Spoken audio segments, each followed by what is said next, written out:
জানি না কি করে তুমি এসে হৃদয়ে। পর্দায় শাকিব খান ও ইথিকা পাল জুটির রসায়ন দর্শকের কাছে ইতোমধ্যে ব্যাপক জনপ্রিয়। প্রিয়তমা দিয়ে শুরু করে বরবাদের পর এবার টানা তৃতীয়বারের মতো বড় পর্দায় দেখা যাবে এই জনপ্রিয় জুটিকে। বল কি করে আজকে।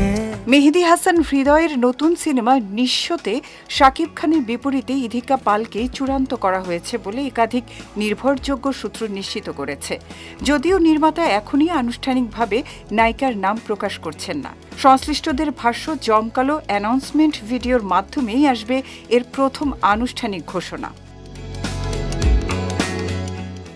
এর আগে নিঃস্ব সিনেমার নায়িকা হিসেবে ইথিকা পালের নাম নিয়ে বেশ কিছুদিন ধরেই জোর চর্চা চলছিল। মাঝে সাবিলা নূরের নামও উঠে আসে সামাজিক যোগাযোগ মাধ্যমে।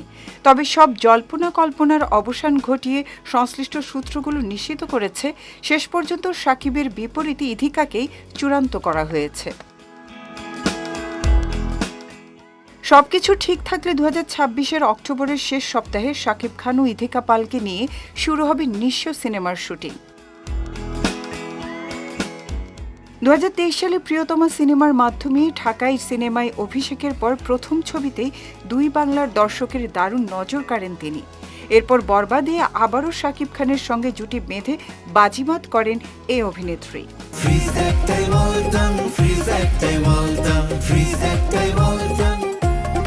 অন্যদিকে বরবাদ দিয়ে বড় পর্দায় নির্মাতা হিসেবে যাত্রা শুরু করেছিলেন মেহেদী হাসান হৃদয়। শাকিব খান অভিনীত সেই সিনেমার বিশাল সাফল্যের পর এই নির্মাতার নতুন সিনেমার নিঃস্ব ঘিরেও দর্শকের মাঝে তৈরি হয়েছে তীব্র আগ্রহ।